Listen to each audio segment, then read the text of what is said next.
जो प्राचीन भारत के इतिहास को जो जानने के साहित्यिक स्रोत है, उन स्रोतों के अंतर्गत हमने जो ब्राह्मण साहित्य है उसका अध्ययन किया। अब हम जो ब्राह्मणोत्तर साहित्य अर्थात जैन धर्म से संबंधित ग्रंथ तथा बौद्ध धर्म से संबंधित ग्रंथों के बारे में हम विस्तार पूर्वक अध्ययन करेंगे कि किन किन बौद्ध ग्रंथों तथा जैन ग्रंथों के माध्यम से हमें प्राचीनतम भारतवर्ष की हमें जानकारी प्राप्त होती है। तो छात्रों, अब जो हमारा जो टॉपिक है हमारा, वो टॉपिक कौन सा है? ब्राह्मणोत्तर साहित्य। तो ब्राह्मणोत्तर साहित्य कौन कौन से होते हैं छात्रों? दो प्रकार के ये जैन ग्रंथ। कौन सा है? पहला कौन सा है? जैन ग्रंथ तथा दूसरा कौन सा है? बौद्ध ग्रंथ।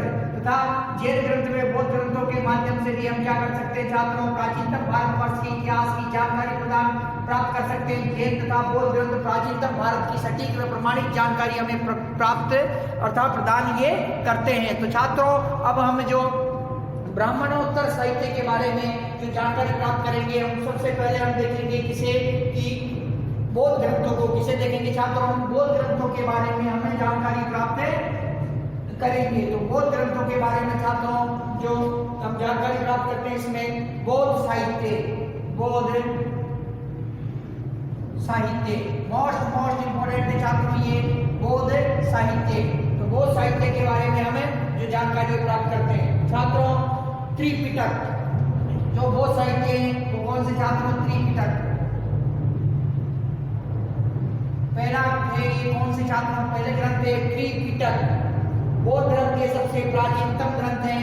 बौद्ध धर्म में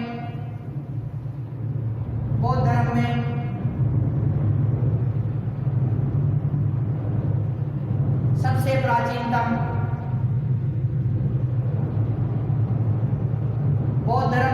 प्राचीनतम ग्रंथ त्रिपिटक है।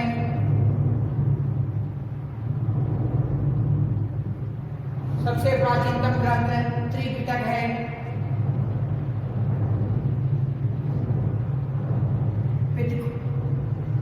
इनकी संख्या 3 है। इनकी संख्या 3 है। सूत्र पिटक, विनय पिटक, अभिधम पिटक,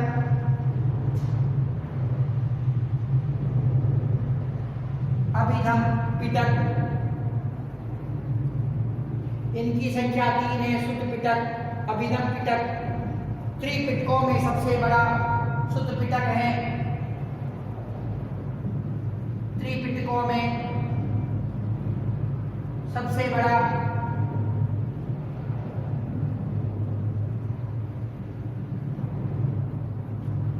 सूत्र पिटक है। त्रिपिटकों में सबसे बड़ा सूत्र पिटक है। छात्रों, जो ये बौद्ध साहित्य के अंदर सबसे जो प्राचीनतम जो ग्रंथ है वो कौन से हैं? त्रिपिटक है। त्रिपिटकों की संख्या कितनी है? 3 है। सूत्र पिटक, विनय पिटक, अभिधम पिटक। और इन तीनों पिटकों के अंदर सबसे बड़ा जो पिटक है वो क्या है? कौन सा है छात्रों? सबसे बड़ा जो पिटक है वो है सूत्र पिटक। सबसे बड़ा है। पिटक का अर्थ होता है टोकरी। छात्रों, पिटक का अर्थ क्या होता है? टोकरी। पिटक का अर्थ क्या होता है छात्रों? टोकरी। पिटक का अर्थ क्या होता है छात्रों? टोकरी। तो त्रिपिटक जो बौद्ध धर्म के प्राचीनतम ग्रंथ है, भगवान बुद्ध से संबंधित ये जो भगवान बुद्ध के बारे में ये हमें सटीक जानकारी प्रदान करते हैं। तो छात्रों, हमें जो ये सूत्र पिटक है तो इसके बारे में हम देखते हैं। विनय पिटक, अभिधम पिटक के बारे में भी हम संक्षिप्त चर्चा करते हैं। सूत्र पिटक। छात्रों, सूत्र पिटक के संकलनकर्ता, इसका जो संकलनकर्ता इसका संकलन किसने किया छात्रों? आनंद। भगवान बुद्ध के जो शिष्य थे आनंद द्वारा तो इसका क्या किया गया कि ये संकलन किया गया। तो आनंद ने क्या किया छात्रों? इसका संकलन किया। और छात्रों, जो शुद्ध पिटक है, शुद्ध पिटक के बारे में संकलन करता है, इसका उपाली कौन है? उपाली भगवान बुद्ध का ये जो शिष्य है कौन है? उपाली। उपाली द्वारा शुद्ध पिटक का संकलन किया गया और आनंद द्वारा विनय पिटक का संकलन किया गया। तो छात्रों इसका संकलन किसने किया? उपाली ने किया। और छात्रों एक बात बताता हूँ छात्रों में आपको कि त्रिपिटकों की भाषा सबसे प्रमुख है भाषा त्रिपिटक। पिटकों की भाषा कौन सी छात्रों? पाली भाषा।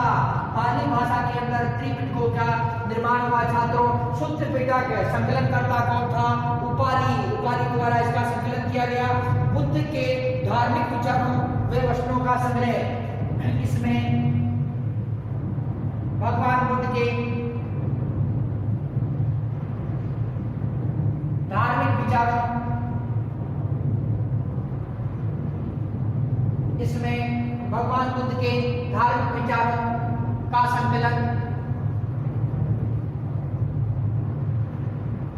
धार्मिक विचारों पर वचनों का संकलन, धार्मिक विचारों में वचनों का संग्रह, वचनों का संग्रह, धार्मिक विचारों में वचनों का संग्रह किया गया है। शुद्ध पिटक सबसे बड़ा पिटक है।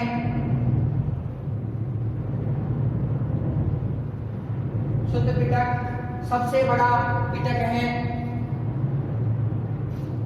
इसे बौद्ध धर्म का इंसाइक्लोपीडिया, इसे बौद्ध धर्म का इंसाइक्लोपीडिया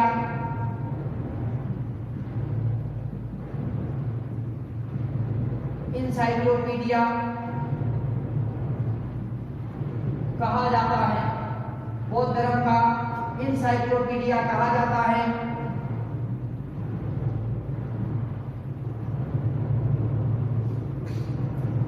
छात्रों जो शुद्ध पिटक है, शुद्ध पिटक का जो संकलन किसने किया था? उपाली ने किया था। और शुद्ध पिटक का जो संकलन प्रथम जो बौद्ध संगीति में, इसका संकलन किसने किया? उपाली ने प्रथम बौद्ध संगीति में, प्रथम बौद्ध संगीति में, प्रथम बौद्ध संगीति के अंदर जो इसका संकलन किसने हुआ था छात्रों? संकलन करता कौन था? उपाली था। और संकलन कब हुआ था? संकलन कब हुआ छात्रों? प्रथम बौद्ध संगीति के अंदर इसका संकलन किया गया। किसका किया गया? शुद्ध पिटक का जो संकलन किया गया। छात्रों इसके अतिरिक्त जो अगला जो पिटक है विनय पिटक है। अगला जो पिटक कौन सा है छात्रों? विनय पिटक है। विनय पिटक संकलन करता आनंद। भगवान बुद्ध का ये सबसे प्रिय शिष्य था आनंद। इसने संकलन किया और संकलन कब किया इसने? प्रथम बौद्ध संगीति में, प्रथम बौद्ध संगीति के अंदर इसका संकलन किया गया। किसका संकलन किया गया? ये किया गया था छात्रों विनय पिटक का संकलन किया गया था। आनंद ने इसका संकलन किया था। बौद्ध संघ के नियमों का उल्लेख इसमें क्या है? इसमें बौद्ध संघ के नियमों का उल्लेख मिलता है। बौद्ध संघ के नियमों का उल्लेख मिलता है। इसमें विनय पिटक के अंदर ये मिलता है। छात्रों अभिधम पिटक, अगला जो पिटक है वो कौन सा है? अभिधम पिटक। दो पिटकों को देखते हैं छात्रों, उसके बाद में तीसरे पिटक को हम देखेंगे। तो छात्रों यहाँ देखिए आपकी बौद्ध साहित्य के अंदर सबसे प्राचीनतम जो ग्रंथ है वो कौन से? त्रिपिटक है। त्रिपिटक किस भाषा में लिखे गए? संस्कृत भाषा के अंदर ये लिखे गए हैं। त्रिपिटक है जिसमें पिटक का अर्थ क्या होता है? पिटक का अर्थ होता है टोकरी। क्या होता है छात्रों? टोकरी। पिटक का अर्थ क्या है? टोकरी। पिटकों की संख्या कितनी है? 3। त्रिपिटक मतलब 3 ये पिटक है। शुद्ध पिटक, विनय पिटक और अभिधम पिटक। कौन कौन से पिटक? शुद्ध पिटक, विनय पिटक, अभिधम पिटक। पिटकों में सबसे बड़ा कौन सा है? शुद्ध पिटक। पिटकों में सबसे बड़ा कौन सा है? शुद्ध पिटक है। वो त्रिपिटकों की भाषा कौन सी है? पाली भाषा के अंदर ये निर्मित हुए। तो शुद्ध पिटक के बारे में हम देखते हैं संकलन।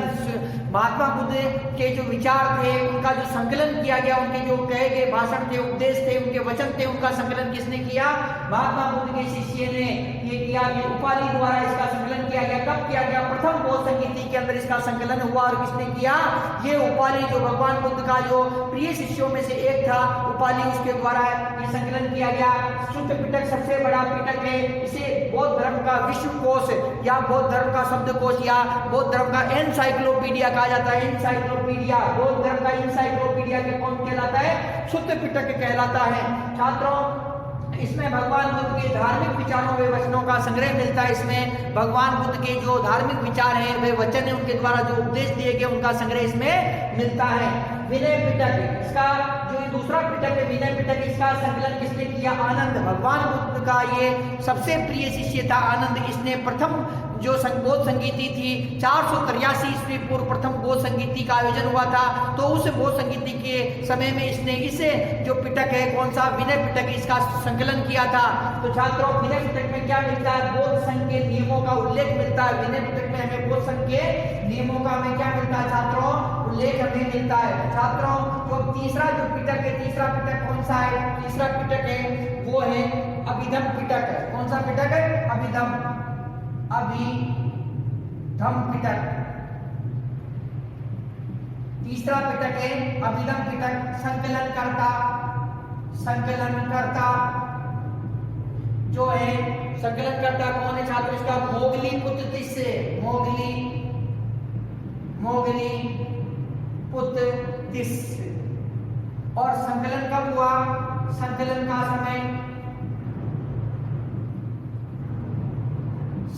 समय ये हुआ छात्रों। संकलन कब हो रहा है? तृतीय बौद्ध संगीति के अंदर। तृतीय बौद्ध संगीति के अंदर इसका संकलन होता है। किसका संकलन हो रहा है? अभिधम पिटक का संकलन हो रहा है। प्रथम पिटक जो संस्कृत भाषा में है। प्रथम पिटक जो संस्कृत भाषा में है। ये अभिधम पिटक है। किस भाषा के अंदर है? ये संस्कृत भाषा के अंदर। किस भाषा में छात्रों? संस्कृत भाषा के अंदर ये है। और जो ये संकलन करता कौन है? मोगली पुत्र इसका संकलन करता है। और इसका संकलन कब हुआ था? इसका संकलन छात्रों हुआ था तृतीय बौद्ध संगीति के अंदर। कब हुआ छात्रों? तृतीय बौद्ध संगीति के अंदर इसका जो संकलन है किया गया। और संकलन किसने किया? मोगली पुत्र द्वारा इसका संकलन किया गया। छात्रों, इस प्रकार से बौद्ध धर्म के त्रिपिटक है। और त्रिपिटकों के माध्यम से हम जो भारत की हम जानकारी प्राप्त कर सकते हैं। तो अब देखते हैं छात्रों, जो इन त्रिपिटकों के अलावा जो अन्य जो बौद्ध ग्रंथ हैं उनके बारे में हम चर्चा करते हैं कि कौन कौन से बौद्ध ग्रंथ हैं, किन बौद्ध विद्वानों द्वारा जो बौद्ध ग्रंथों का निर्माण किया गया, जो भारतवर्ष की हमें जानकारी प्रदान करते हैं। छात्रों, अन्य बौद्ध ग्रंथ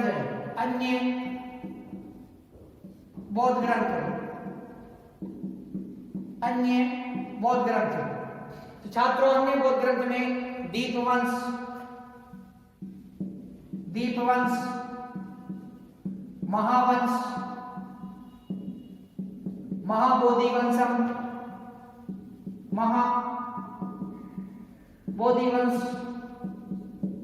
दीपवंश, महावंश, महाबोधिवंश, दिव्यावदान,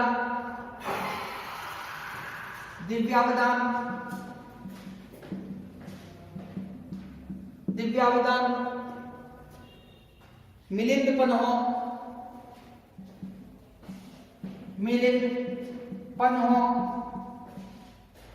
आदि से तत्कालीन भारतवर्ष की जानकारी, तत्कालीन भारत के इतिहास की जानकारी प्राप्त होती है। भारत के इतिहास की जानकारी प्राप्त होती है।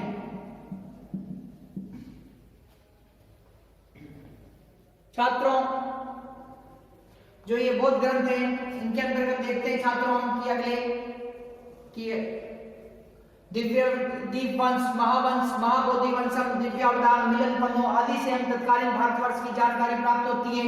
इसके अतिरिक्त जो अन्य जो बौद्ध ग्रंथ है छात्रों वो है विशुद्ध मग्ग, विशुद्ध मग्ग। तो विशुद्ध मग्ग का ये जो ग्रंथ है छात्रों, विशुद्ध मग्ग का कौन सा ग्रंथ है छात्रों? विशुद्ध मग्ग है, विशुद्ध मग्ग ग्रंथ है। कौन सा? विशुद्ध मग्ग ग्रंथ है। तो ये ग्रंथ किसने लिखा? बुद्ध घोष। बुद्ध घोष द्वारा ये विशुद्ध मग्ग ग्रंथ लिखा गया।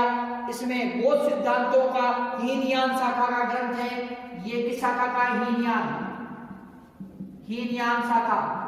बौद्ध धर्म के अंदर दो शाखाएं, महायान तथा हीनयान। उनमें से हीनयान शाखा का यह प्राचीनतम व प्रमाणिक ग्रंथ है। प्रमाणिक ग्रंथ है, प्रमाणिक ग्रंथ है। निकाय, निकाय बौद्ध धर्म के सिद्धांतों व कहानियों से संबंध, बौद्ध धर्म के सिद्धांतों व कहानियों का संग्रह। बौद्ध धर्म के सिद्धांत व कहानियों से संबंधित ये ग्रंथ है। जातक, जातक, जातक भगवान बुद्ध के पूर्व जन्म की काल्पनिक कथाएं। भगवान बुद्ध के पूर्व जन्म की काल्पनिक कथाएं, काल्पनिक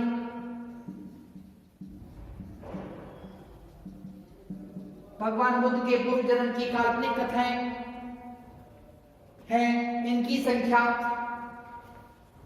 550 है। इनकी संख्या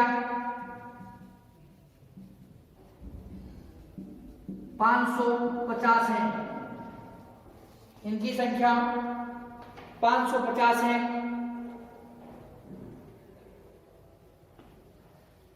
जातकों का निर्माण,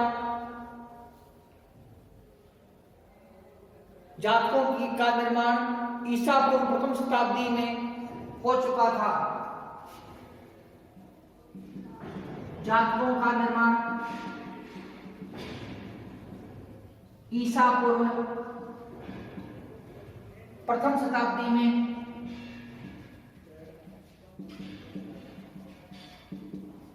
ईसा पूर्व प्रथम शताब्दी में हो चुका था, हो चुका था।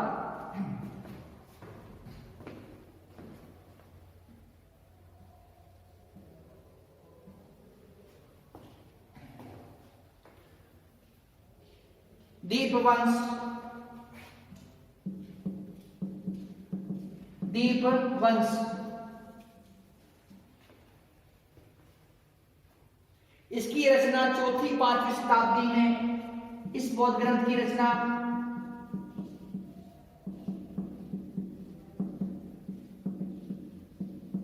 4वीं-5वीं शताब्दी में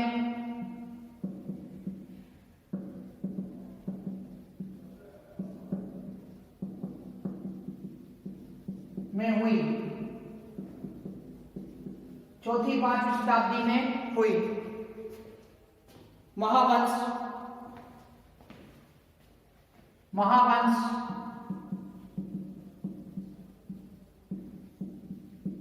इस बौद्ध ग्रंथ की रचना,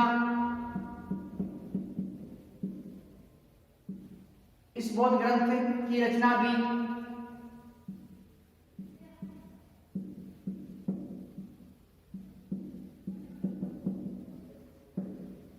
4वीं-5वीं शताब्दी में हुई।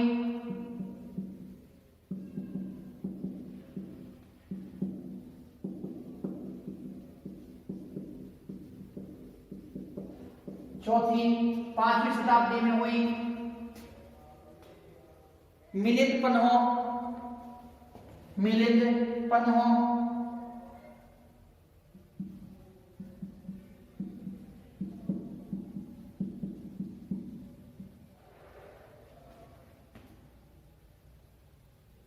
इस रचना का नागसेन। इस ग्रंथ में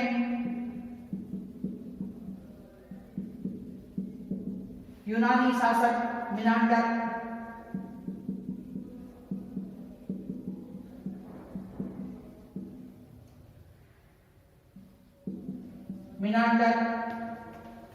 यूनानी शासक मिनांडर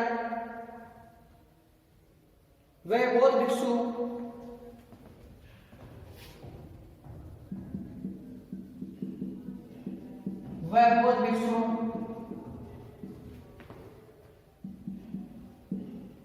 भिक्षु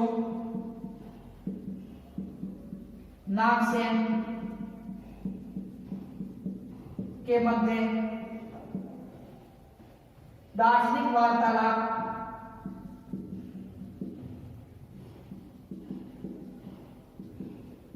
का वर्णन मिलता है।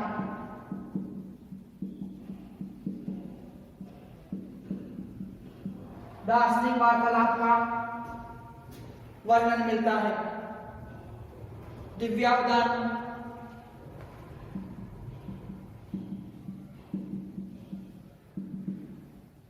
इस बौद्ध ग्रंथ में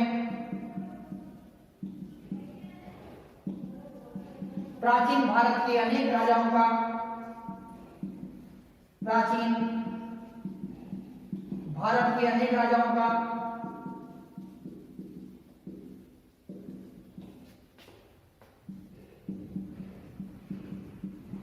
वर्णन मिलता है। प्राचीन भारत के अनेक राजाओं का वर्णन मिलता है। आर्य, मंजूश्री, मूलकल्प,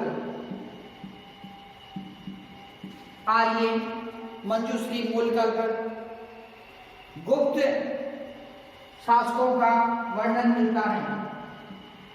इस बौद्ध ग्रंथ में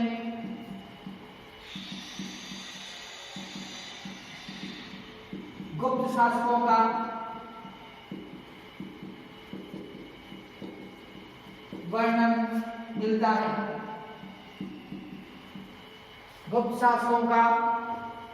वर्णन मिलता है। छात्रों, जो ये बौद्ध ग्रंथ हैं, इन बौद्ध ग्रंथों के माध्यम से हमें तत्कालीन भारतवर्ष के इतिहास की हमें जानकारी प्राप्त होती है। अन्य बौद्ध ग्रंथ जैसे त्रिपिटक हमने देखा, त्रिपिटक के बाद में जो अन्य बौद्ध ग्रंथ जैसे दीपवंश, महावंश, महाबोधिवंश, दिव्यावदान, मिलिंद पन्हो आदि आदि से हमें तत्कालीन समय के भारतवर्ष की हमें जानकारी प्राप्त होती है। विशुद्ध मग ग्रंथ, जो विशुद्ध मग नाम का ग्रंथ है, किसने लिखा? बुद्ध घोष ने लिखा। किसके द्वारा लिखा गया? बुद्ध घोष द्वारा ये लिखा गया। हीनयान शाखा का ये प्राचीनतम व प्रमाणिक ग्रंथ है। किस शाखा का? हीनयान शाखा का ये सबसे प्राचीनतम व प्रमाणिक ग्रंथ है। निकाय, बौद्ध धर्म के सिद्धांतों व कहानियों का संग्रह, जो बौद्ध धर्म के सिद्धांत व कहानियों का संग्रह किसे मिलता है? निकाय नामक जो ग्रंथ है उनके अंदर हमें ये प्राप्त होता है। जातक नाम के जो ग्रंथ है, इनकी संख्या, जातकों की संख्या कितनी बताई गई? 550। जातकों की संख्या कितनी छात्रों? 550 है। तथा भगवान बुद्ध के पूर्व जन्म की जो ये घटनाओं की जानकारी, पूर्व जन्म की जो कथाओं की जानकारी जो हमें जातकों से प्राप्त होती है। जातकों से क्या प्राप्त होता है छात्रों? भगवान बुद्ध के पूर्व जन्म की जो कथाएं हैं वो क्या कहलाती है? जातक है। तथा जातकों की संख्या 550 है। जातकों का निर्माण ईस्वी पूर्व प्रथम शताब्दी, मतलब कि प्रथम शताब्दी ईस्वी पूर्व इनका निर्माण हो चुका था। तो छात्रों, दीपवंश इस बौद्ध ग्रंथ की रचना 4वीं-5वीं शताब्दी में, किस शताब्दी में हुई छात्रों? 4वीं व 5वीं शताब्दी, उसके अंदर जो दीपवंश की रचना हुई तथा महावंश है, इस बौद्ध ग्रंथ की रचना भी 4वीं-5वीं शताब्दी के अंदर हुई थी। और इससे 4वीं तथा 5वीं शताब्दी के प्राचीनतम भारतवर्ष की हमें जानकारी प्राप्त होती है। मिलिंद पन्हो। रचनाकार कौन है छात्रों मिलिंद पन्हो का? नागसेन नाम का विद्वान है। नागसेन नाम के विद्वान ने मिलिंद पन्हो नामक जो बौद्ध ग्रंथ की रचना की। इस बौद्ध ग्रंथ के अंदर यूनान के राजा मिनांडर, यूनान का राजा कौन था? मिनांडर। यूनानी राजा मिनांडर तथा बौद्ध भिक्षु नागसेन के मध्य जो बौद्ध धर्म को लेकर दार्शनिक वार्तालाप हुए, उस दार्शनिक वार्तालाप का वर्णन हमें मिलता है बौद्ध ग्रंथ जो मिलिंद पन्हो है उससे। दिव्यावदान, इसे बौद्ध ग्रंथ में जो ये दिव्यावदान नाम का जो बौद्ध ग्रंथ है, इस बौद्ध ग्रंथ में हमें प्राचीनतम भारतवर्ष के जो राजाओं का वर्णन इसके अंदर मिलता है। आर्य मंजू मूल कल्प नाम का जो बौद्ध ग्रंथ है, इसमें हमें गुप्त राजाओं के शासन का वर्णन हमें प्राप्त होता है। छात्रों इसके अलावा जो अन्य जो बौद्ध ग्रंथ है, उन बौद्ध ग्रंथों के बारे में भी हम चर्चा करते हैं। अन्य जो बौद्ध ग्रंथ है छात्रों में अंगुत्तर निकाय, अगला जो बौद्ध ग्रंथ है वो कौन सा छात्रों? मोस्ट इंपोर्टेंट है छात्रों, टैग में पूछा जाता है आपके अंगुत्तर निकाय। अंगुत्तर निकाय छात्रों जो अंगुत्तर निकाय है, अंगुत्तर निकाय के अंदर हमें जो इस बौद्ध ग्रंथ से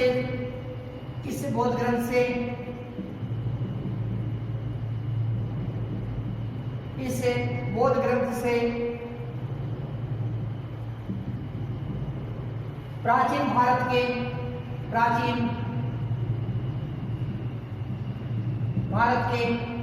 16 महाजनपदों की 16 महाजनपदों की जानकारी प्राप्त होती है। 16 महाजनपदों की जानकारी प्राप्त होती है। छात्रों ललित विस्तार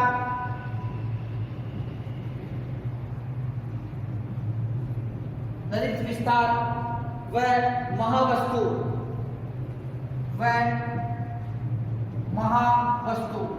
छात्रों ये ललित विस्तार व महावस्तु जो नामक जो बौद्ध ग्रंथ है, इन बौद्ध ग्रंथों द्वारा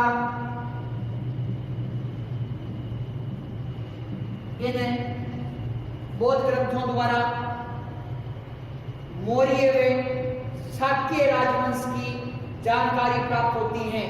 मौर्य व शाक्य राजवंश की जानकारी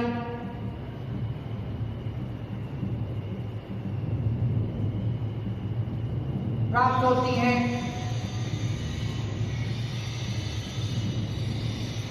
मौर्य व शाक्य राजवंश की जानकारी प्राप्त होती है। यह ग्रंथ संस्कृत भाषा में लिखे हुए हैं। संस्कृत भाषा में लिखे गए हैं। संस्कृत भाषा में लिखे गए हैं। छात्रों जो ये बौद्ध ग्रंथ हैं, इन बौद्ध ग्रंथों के अंदर अंगुत्तर निकाय है। इस बौद्ध ग्रंथ से प्राचीन भारत के 16 महाजनपदों की जानकारी प्राप्त होती है। किसकी जानकारी प्राप्त होती है? 16 महाजनपदों की जानकारी प्राप्त होती है। ललित विस्तार व महावस्तु नामक जो बौद्ध ग्रंथ है, इससे हमें मौर्य वंश तथा शाक्य वंश के राजाओं की मौर्य वंश तथा शाक्य वंश के राजाओं की जानकारी हमें प्राप्त होती है। छात्रों तथा इसके अतिरिक्त अश्वघोष नाम का जो विद्वान था, बौद्ध विद्वान है अश्वघोष, ये सम्राट कनिष्क प्रथम है, उनके दरबार में निवास करता था अश्वघोष। उसके द्वारा भी जो बौद्ध ग्रंथ लिखे गए, उन बौद्ध ग्रंथों से भी हमें तत्कालीन समय की भारतवर्ष की जानकारी प्राप्त होती है। तो अश्वघोष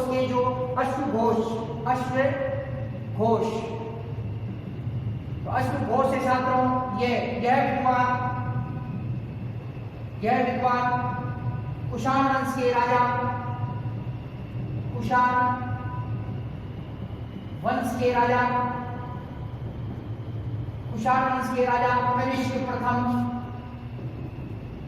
कनिष्क प्रथम के दरबार में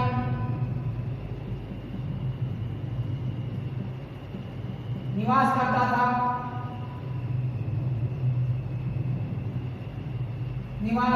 था। कनिष्क प्रथम के दरबार में निवास करता था। इसने सारी पुत्र प्रकरण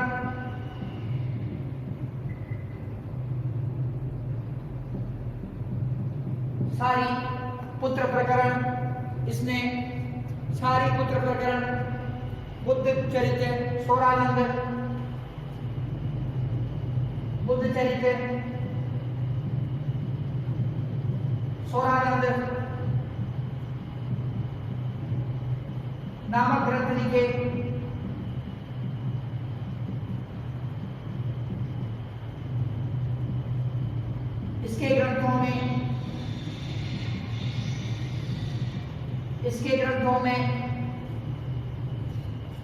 इसके ग्रंथों में भगवान बुद्ध के विविध चरित्रों का वर्णन मिलता है।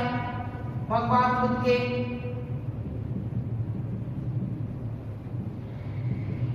विभिन्न चरित्रों का वर्णन मिलता है। विभिन्न चरित्रों का वर्णन मिलता है।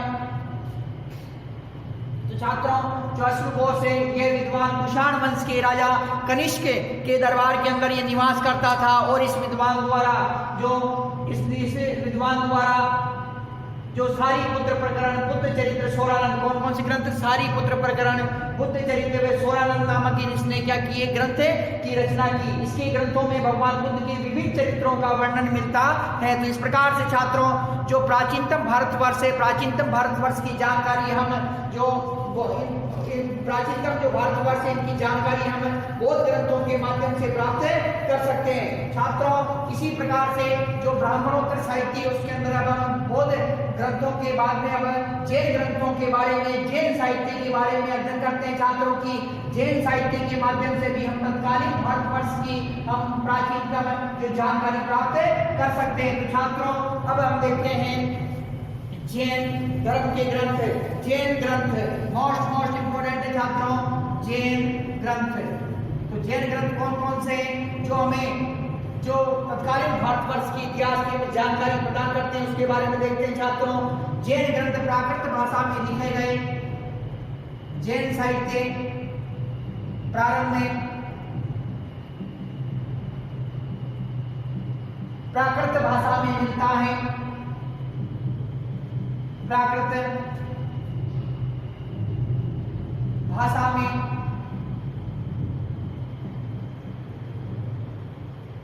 मिलता है। जैन साहित्य को आगम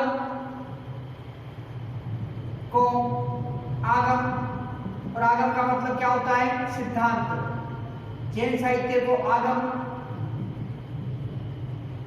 सिद्धांत कहा जाता है। पुराणों में जैन साहित्य को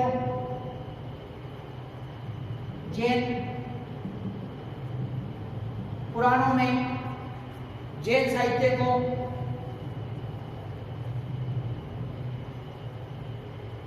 चरित्र कहा गया है। चरित्र कहा गया है। पुराणों में जैन साहित्य को चरित्र कहा गया है। छात्रों, अब हम देखते हैं प्रमुख जो जैन ग्रंथ है वो कौन कौन से हैं उनके बारे में। आचारांग सूत्र,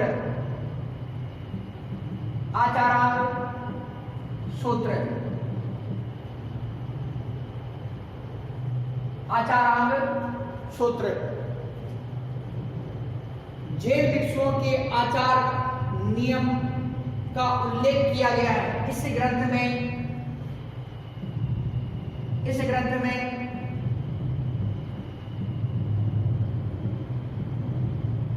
जैन धर्म के इस धर्म में जैन भिक्षुओं के आचार व नियम का उल्लेख किया गया है।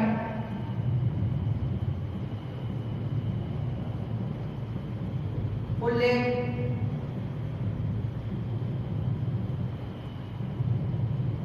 किया गया है, नियम का उल्लेख किया गया है।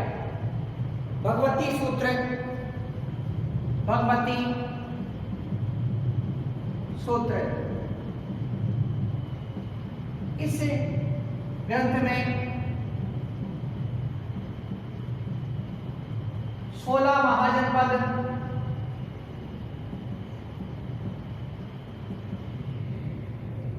का उल्लेख किया गया है। 16 महाजनपदों का उल्लेख किया गया है।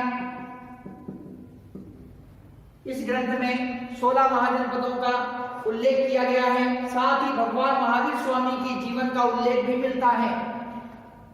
साथ ही इसमें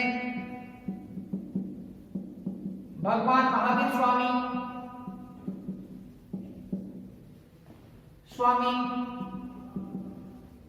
के जीवन का उल्लेख भी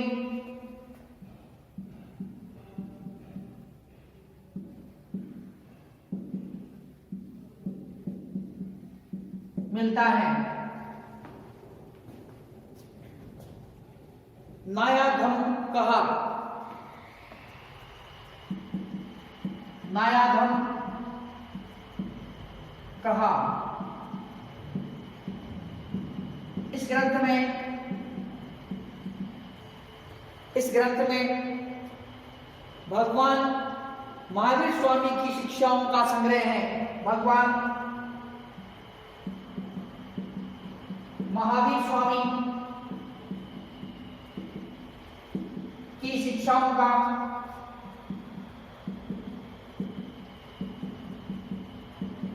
संग्रह है।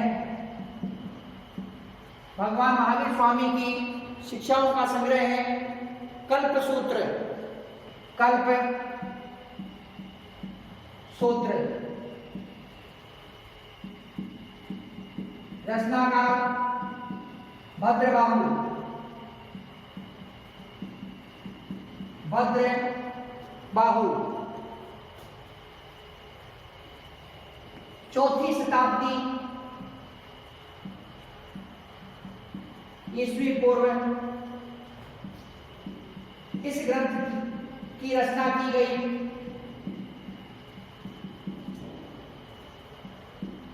इस ग्रंथ की रचना की गई। इसमें इस ग्रंथ की रचना की गई। इसमें जैन धर्म का प्रारंभिक इतिहास मिलता है।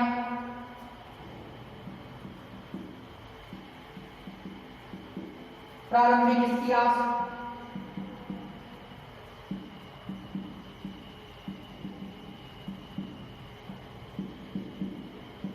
मिलता है।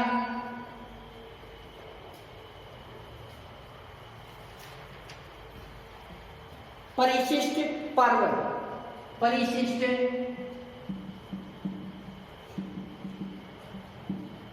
पर्व, रचनाकार हेमचंद्र,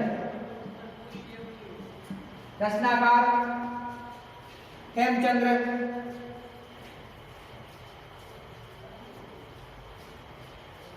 चंद्रगुप्त मौर्य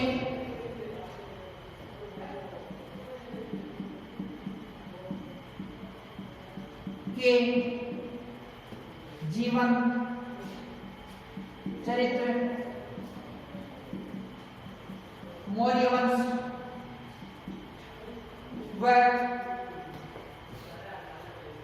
उत्तरकालीन घटनाओं की जानकारी, मौर्य वंश की जानकारी प्राप्त होती है।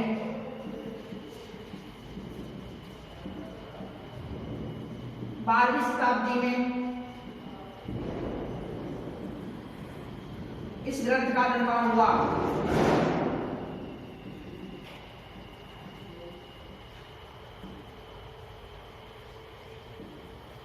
बारहवीं शताब्दी में इस ग्रंथ का निर्माण हुआ।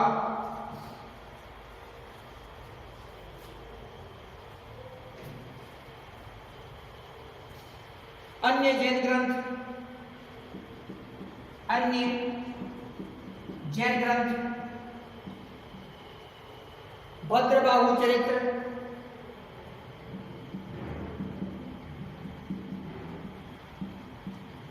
इसका जो लेखक था रतन कीर्ति, रतन कीर्ति। तो रतन कीर्ति द्वारा इस ग्रंथ का निर्माण किया गया। उत्तर रामायण, उत्तर रामायण, गुणभद्र,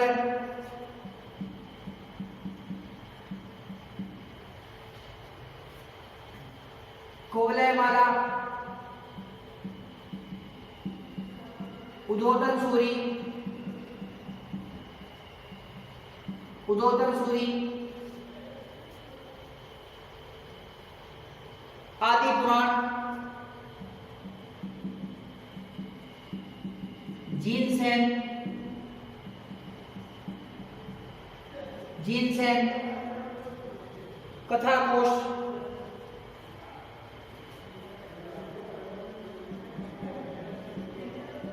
हरिभद्र सूरी,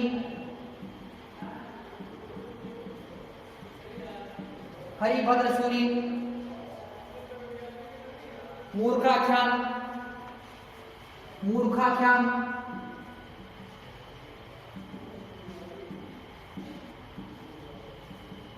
हरिभद्र सूरी, सम्रादित्य कथा,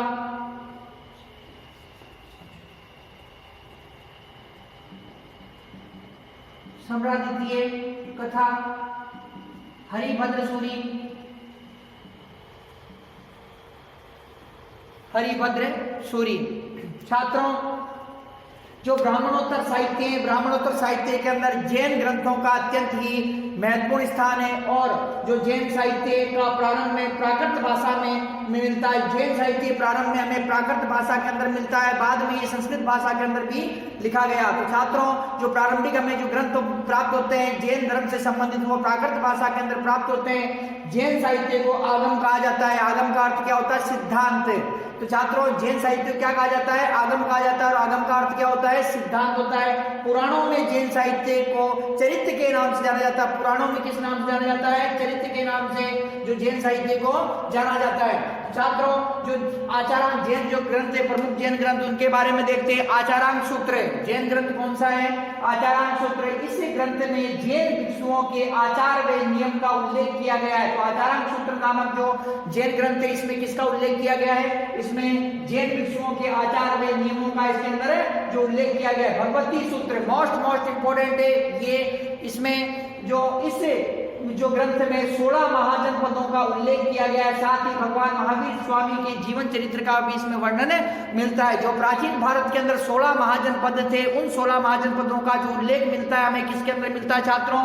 वो उल्लेख मिलता है हमें इसके अंदर भगवती सूत्र के अंदर मिलता है। छात्रों, अगला जो ग्रंथ है नायाधम कहा। अगला जो ग्रंथ कौन सा है? नायाधम कहा। इस ग्रंथ में भगवान महावीर स्वामी की शिक्षाओं का संग्रह है। जो नायाधम कहा नामक जो ग्रंथ है, इस ग्रंथ में भगवान महावीर स्वामी की जो शिक्षाएं हैं उनको संग्रहित किया गया है। कल्पसूत्र, भद्रबाहु नाम का जो विद्वान था, भद्रबाहु नाम के विद्वान ने कल्पसूत्र नामक ग्रंथ की रचना की। 400 ईस्वी पूर्व ये ग्रंथ कब लिखा गया?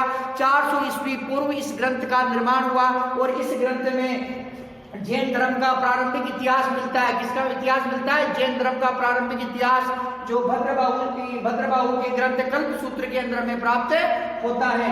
परिशिष्ट पर्व मोस्ट इंपोर्टेंट ग्रंथ छात्रों, ये परिशिष्ट पर्व ग्रंथ का रचनाकार कौन था? हेमचंद्र नाम का विद्वान। तो हेमचंद्र नाम के विद्वान ने परिशिष्ट पर्व नामक ग्रंथ का निर्माण किया। चंद्रगुप्त मौर्य की जीवन चंद्रगुप्त मौर्य के चरित्र व मौर्य वंश की जानकारी ये हमें प्रदान करता है। तो छात्रों, परिशिष्ट पर्व है, ये ग्रंथ 12वीं शताब्दी के अंदर लिखा गया, परंतु इस ग्रंथ के अंदर हमें मौर्य वंश के राजा चंद्रगुप्त मौर्य की जानकारी प्राप्त होती है तथा साथ ही हमें जो उसके जीवन चरित्र का व मौर्य वंश के अन्य राजाओं का इतिहास की जानकारी भी हमें प्राप्त होती है। छात्रों, जो बौद्ध ग्रंथ है, अन्य जो जैन ग्रंथ है, वो जैन ग्रंथ है भद्रबाहु चरित्र। ये किसने लिखा छात्रों? रतन कीर्ति नामक विद्वान द्वारा लिखा गया। उत्तर रामायण ग्रंथ ये गुणभद्र द्वारा लिखा गया।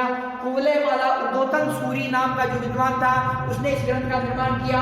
आदि पुराण ये जीन सेन नाम के विद्वान द्वारा इस ग्रंथ का निर्माण किया गया। कथा कोश हरिभद्र सूरी नाम का जो विद्वान है, हरिभद्र सूरी द्वारा इस कथा कोश नामक ग्रंथ की जो रचना की गई। मूर्खाख्यान व सम्रादित्य कथा, मूर्खाख्यान व सम्रादित्य ये दोनों ग्रंथ भी किसने लिखे?